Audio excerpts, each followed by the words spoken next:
Olá pessoal, tudo bem? Boa noite. Estou vindo mais uma vez aqui, né, para tentar manter uma rotina, né, diária de mandar uns videozinhos de 5, 10, 20 minutos, né, que me economiza exatamente o trabalho de ter que escrever, porque a expressão verbal ela é muito mais dinâmica e nos dá muito mais recursos de explicação, exposição, que a escrita de certa forma limita.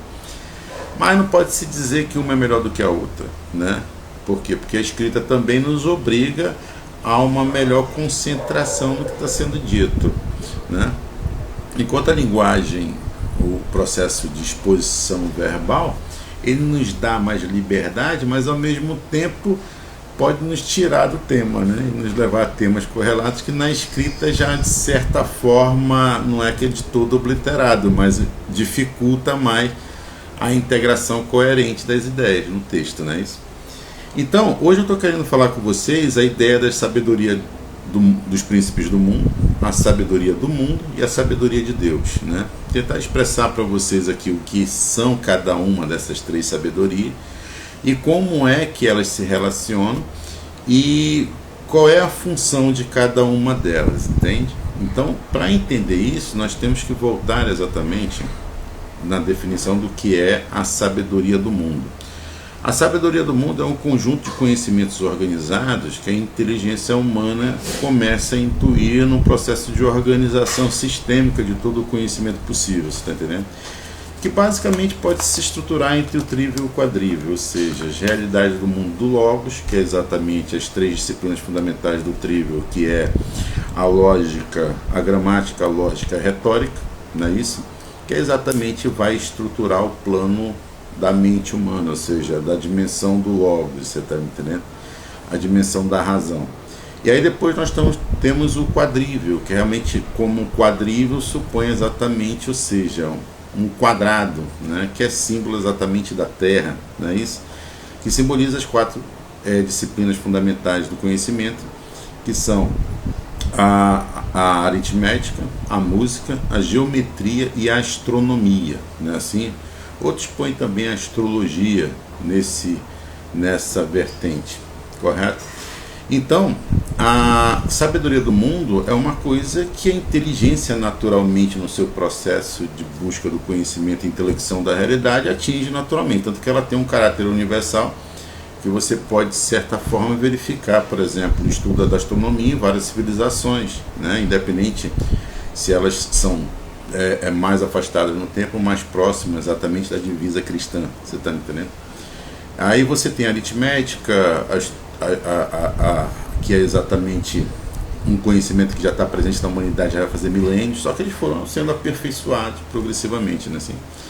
Então o que você pressupõe disso? Que o conhecimento do mundo não é algo de certa forma esotérico, é algo que a natureza, a inteligência humana naturalmente no seu processo de reflexão e a apreensão da realidade ao modo do conhecimento, ela chega naturalmente a essas divisões internas, né? Por quê?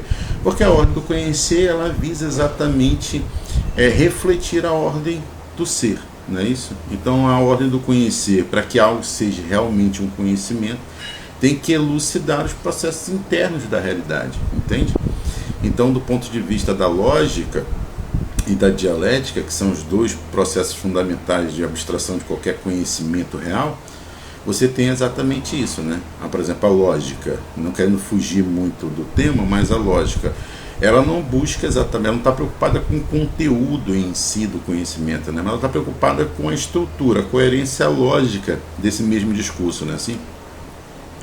Mas a lógica e a dialética, elas estão numa relação de complementariedade, você está entendendo? Então aquilo que a lógica ela busca estruturar um discurso, onde ela não está focada no conteúdo, nem está querendo saber se é verdade ou falso, ela só está se preocupando se o conceito, né, aquele conceito que é uma imagem definida de algo perfeitamente claro e distinto, proposto à mente como uma intuição formal de algo, não é isso? Nas suas afirmações, né, dos seus juízos, correto? Encontra certa coerência, ou seja, não fere certos princípios lógicos fundamentais, que são o princípio da identidade, que algo é o que é, o princípio da não contradição, né? Que significa que algo não pode ser afirmado ou negado simultaneamente sob o mesmo aspecto, correto? Ou algo é ou não é, você está me entendendo? Que é o princípio do terceiro excluído, correto? Então, o que eu estou querendo dizer? Eu estou querendo dizer o seguinte, que a sabedoria do mundo, elas são um conjunto de disciplinas que estão estruturadas na ordem do Core, que são naturalmente abstraídas pelo processo do desenvolvimento do conhecimento humano, compreende?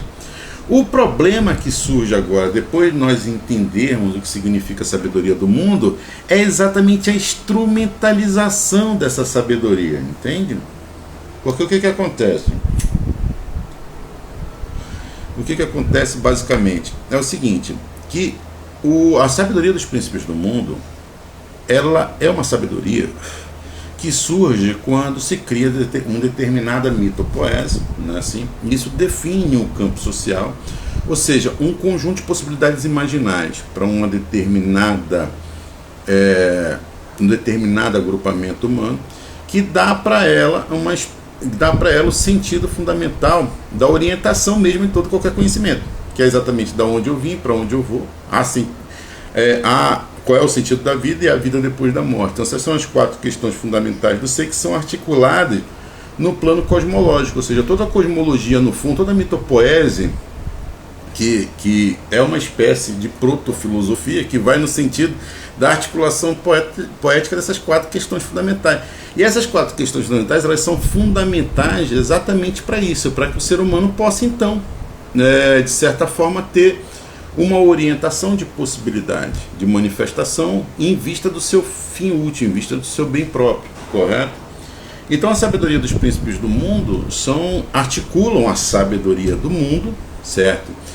Na lógica mitopoética, articula as 4 questões fundamentais para o ser e funda o indivíduo na realidade, dando um sentido teleológico, né, no ponto de vista do seu próprio destino, né, que seria exatamente um conjunto de arquétipos fundamentais que definem a possibilidade humana daquele determinado campo, entendeu? Então, como do ponto de vista do desenvolvimento teleológico humano, no domínio da sabedoria dos princípios do mundo, que articulam a sabedoria do mundo para fins da articulação social e histórica de uma determinada coletividade, você há de entender então que o desenvolvimento mesmo desse conhecimento estruturado, ao mesmo tempo que abre para o indivíduo a possibilidade de uma manifestação de um determinado arquétipo ativo naquela coletividade devido, de certa forma, ter uma representação imaginal de um determinado mito, abre para o indivíduo o desenvolvimento de um destino possível, né? Assim, só que o que acontece? Acontece que a mitopoese ela é criada, de certa forma, por um outro indivíduo humano. Você está me entendendo? Então ela é cunhada, de certa forma, pelo processo de intuição noética da mente humana, porém ela articula em termos abstratos, né? E de certa forma tensionais, ou seja, que não elucidam exatamente a verdadeira esquema cosmológico, o verdadeiro sentido teleológico humano, apenas apontam um esboço possível aproximado, você está entendendo? Mas num bojo desse desenvolvimento do ponto de vista da articulação de um destino possível, que está lá de certa forma estruturado dentro daquele esquema cosmológico, o que se pressupõe? Que o próprio desenvolvimento do arquétipo chega a certas contradições internas e insolúveis, que não abrem o indivíduo exatamente para a sua dimensão superior do espírito, correto? Então você vê que a sabedoria dos princípios do mundo, que articulam a sabedoria do mundo, traz intrinsecamente uma limitação quanto ao desenvolvimento pleno do próprio ser humano. Correto? E aí ela está, de certa forma, articulada para resolver um problema humano, mas, de certa forma, acaba levando no seu processo histórico a crises insolúveis que limitam e restringem a expressão exatamente dessa tendência ontológica do bem humano a ser realizado naquela determinada coletividade. E assim essas tensões, quando se avolumam, acabam de certa forma impossibilitando a existência histórica daquela determinada coletividade e sendo ela assim substituída por uma outra, né? Assim, então você percebe que se a sabedoria dos príncipes do mundo é o único meio de articulação humana para a vivência na história, né? Numa tensão exatamente entre a situação existencial e concreta do indivíduo e a sua necessidade de desenvolvimento espiritual de fundo, que é o que de certa forma justifica e é a existência mesmo do homem no tempo. Então você vê que é um caminho insolúvel. Então nós vamos ficar girando em círculo e nunca vai haver solução. Então, para isso, o que acontece? O próprio Logos encarnado, Filho de Deus, veio à Terra e nos deu então a verdadeiro sentido da vida humana, que é a transcendência, né? A vida no reino de Deus, por meio do desenvolvimento das virtudes teologais, por meio da adesão consciente, voluntária e intencional a uma determinada doutrina, não é isso? Que amplifica, que de certa forma semina a razão humana pelos conteúdos da fé, que transcendem mesmo qualquer concepção da razão humana. É por isso que nos sistemas sociais cunhados pelos príncipes do mundo há esse processo cíclico insolúvel, você está me entendendo? Por quê? Porque apesar da razão humana poder atingir um determinado conhecimento estruturado do cosmos, tem limites intrínsecos do ponto de vista histórico. Por quê? Porque toda mitopoese ela é um compacto simbólico que contém em si uma tensão insolúvel que no seu processo mesmo de diferenciação do mito, né, que vai atingindo um grau de diferenciação maior, chega-se exatamente, ou seja, a imersão dessa tensão fundamental que acaba articulando o declínio mesmo daquele campo, não é isso? Então, para isso surge, de certa forma, nosso Senhor Jesus Cristo veio à Terra, de certa forma também para nos tirar desse giro do corvo de Noé, você está entendendo? Onde não há solução, não é possível do ponto de vista humano o ser humano salvar-se a si mesmo, ou seja, sair das determinações cósmicas, não é isso? Então nosso Senhor veio exatamente nos tirar disso. Então quando ele veio, ele trouxe para a Terra, porque ele é o Logos divino, ele é a inteligência divina, ele é a fonte da sabedoria divina.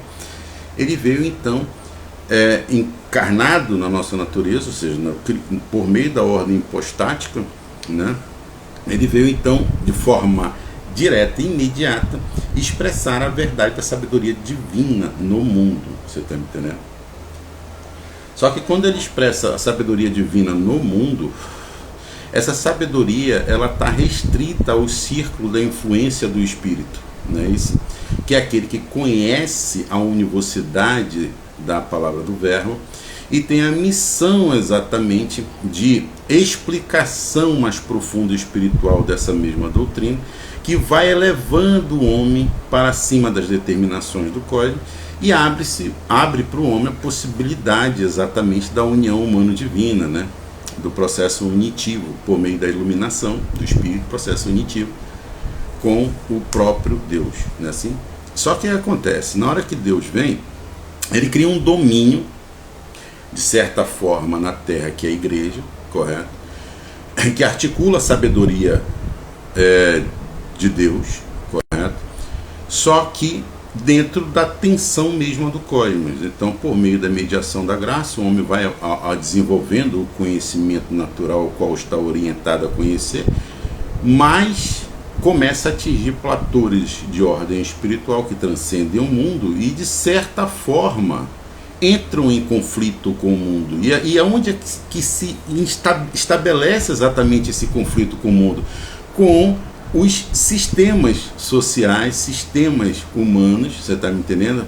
Cunhados pela sabedoria dos príncipes do mundo, não é assim? Então, no primeiro momento, a sabedoria dos príncipes do mundo, que articulava o conhecimento do mundo, criava uma tensão antropológica que, num processo histórico, se abriu, ou seja, na plenitude dos tempos, a possibilidade do nosso Senhor Jesus Cristo, o Verbo encarnado, vir na história e exatamente expressar abertamente a boa nova da sabedoria divina. Só que no segundo momento, depois de instituída a igreja por meio exatamente do Pentecostes, a ordem da igreja, né, que é esse círculo de possibilidades realmente espirituais, que abre o ser humano exatamente para a possibilidade efetiva de realização da sua da sua finalidade teleológica, da sua finalidade ontológica, que é de certa forma voltar a uma situação de vivência imediata com Deus, né, no supratempo, não é isso? Cria exatamente uma série de tensões entre todas as outras cosmologias instaladas no mundo que querem resolver o problema humano, mas intrinsecamente contém tensões insolúveis que vão levar necessariamente a contradições insolúveis, que vão levar necessariamente a crises. Você está entendendo? Então você percebe que entre essa e a sabedoria de Deus, ela articula também, ela não abole, a graça não abole a razão, ela supõe, né?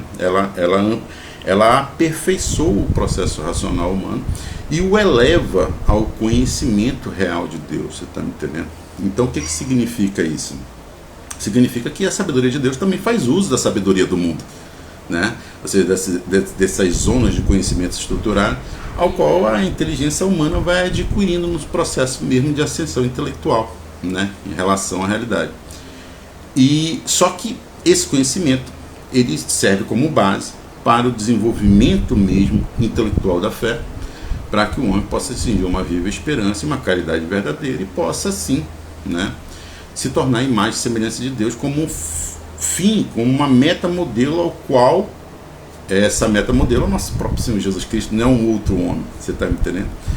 Então, quando a sabedoria de Deus articula a sabedoria do mundo e apresenta para o homem um caminho onde ele vai ter a verdade e a vida, evidentemente que as outras ordens baseadas numa cosmologia tensional vão se opor à ordem divina, né? E aí você cria as tensões que historicamente nós podemos confirmar no processo histórico da própria igreja.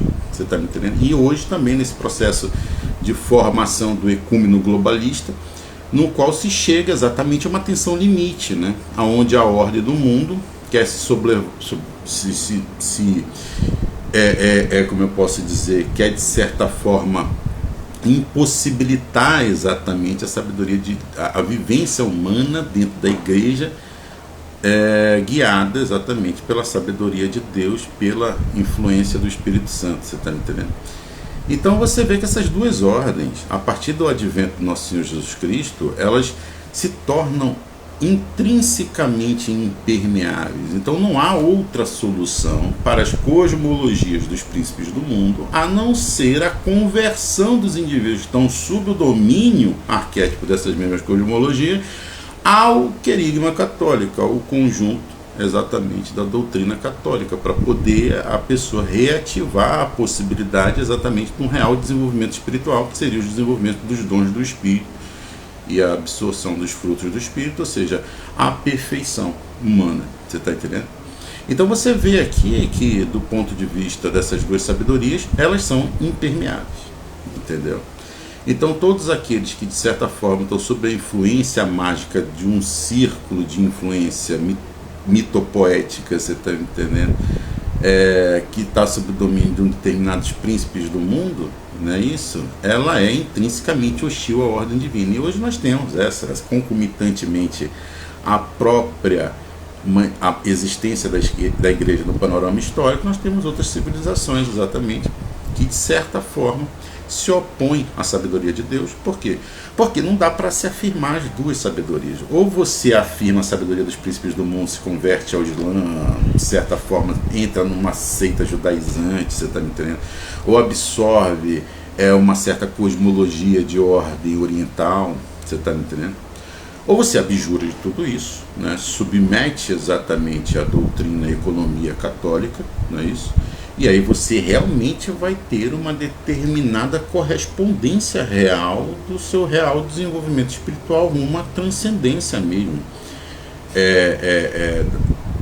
no qual o homem pode atingir o seu platô efetivo. Você está me entendendo? Então, basicamente é isso. Não dá para ter outros aprofundamentos, mas acho que foge ao escopo de uma apresentação desse tema específico. Para mim, eu vejo que é bem interessante. E é uma peça fundamental para se compreender a dialética que está posta hoje na nossa dimensão existencial histórica, né? Porque de fato é isso, o que está acontecendo no mundo, a grosso modo, é um clímax disruptivo entre essa tensão da sabedoria dos princípios do mundo e a sabedoria de Deus, corporificada na igreja, presente na história para a nossa possibilidade humana na igreja, você está entendendo? E a sabedoria dos princípios do mundo presente em todas as outras cosmologias que de certa forma negam o catolicismo ou então tentam integrar Jesus em um platô mais inferior, reduzindo exatamente a hierarquia ontológica das coisas, em vez de afirmar Cristo como Deus, afirma ele como um profeta ou qualquer outra coisa do gênero, que aparentemente parece dignificá-lo, mas na verdade está de certa forma depreciando e, sob certos aspectos, até blasfemando contra, né, a divindade real do nosso Senhor Jesus Cristo. Então é isso, meus amigos. Eu espero que tenham gostado do vídeo, né? Então eu vou tentar manter, né, todo dia, ou 2 vezes por semana, 3 vezes por semana, conforme eu for sintetizando alguns temas, comunicar para vocês, participar para vocês, né? Porque o conhecimento ele tem esse aspecto, né? Que ele tem, quando a gente estuda, ele tem esse impulso de ser exatamente difusivo, né? Então meu objetivo é esse, é comunicar o que eu estou estudando e também me abrir para que o que eu falei aqui possa ser complementado, pode ser corrigido também, não tem problema nenhum, porque eu também não sou detentor da verdade, eu estou no esforço de tentar me adequar a ela o máximo possível que eu possa, você está entendendo? No limite das minhas forças, e contando sempre com a graça divina e com a caridade, né, daqueles que sabem mais. Tá bom, meus irmãos? Então, obrigado por hoje, boa noite e bom final de semana, esse finalzinho de domingo que nós estamos vivendo aí, ok? Até o próximo vídeo. Um abraço.